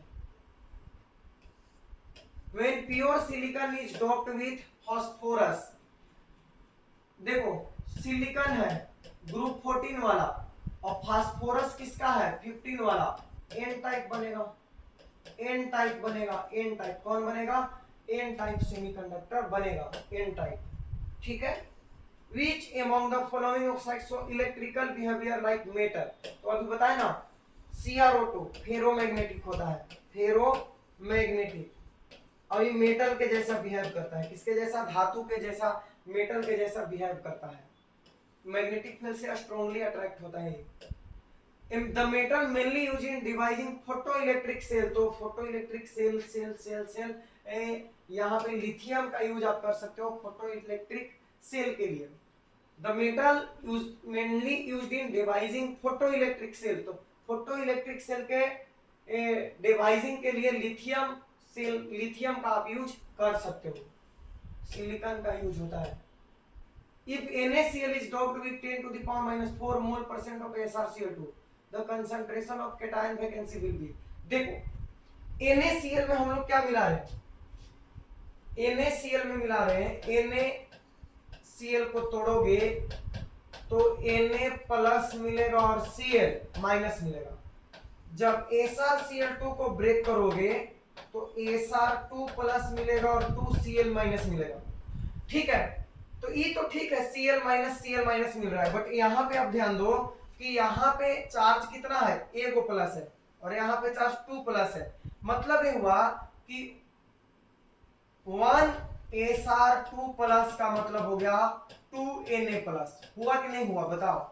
एगो स्ट्रोंशियम आयन जो है 2 गो सोडियम आयन के बराबर होगा, तो जब हम डॉप करेंगे स्ट्रोंशियम को सोडियम में, तो स्ट्रोंशियम कितना को भगा देगा बताओ? 2 को भगा देगा। कितना को भगा देगा? 2 को।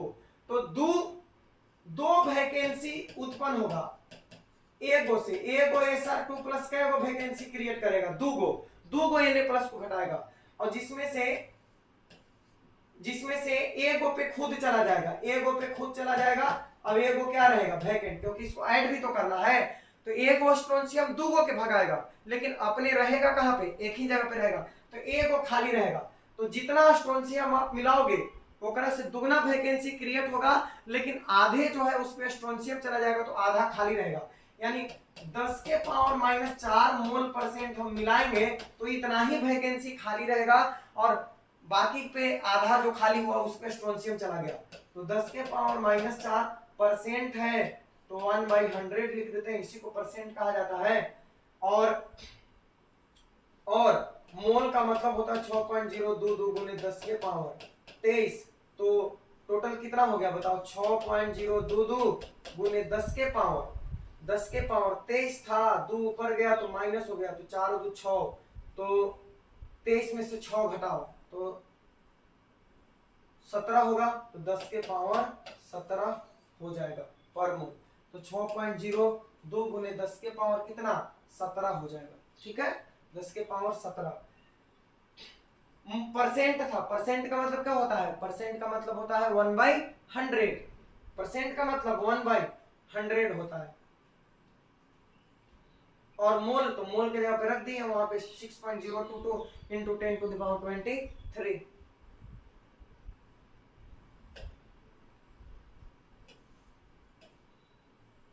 Which of the following elements show schematic arrangement of magnetic moment in anti-ferromagnetic? देखो ये सब एक दने है ना, ये किसमें है, फेरोमैग्नेटिक में है। याद रखना कि फेरोमैग्नेटिक का अरेंजमेंट है, और इसमें 1 2 3 4 नीचे है, 5 नीचे है, और सबके सब नीचे है, तो वही हो गया फेरोमैग्नेटिक हो गया। इसमें 2 4 ऊपर है, 2 नीचे है, इसको कहते हैं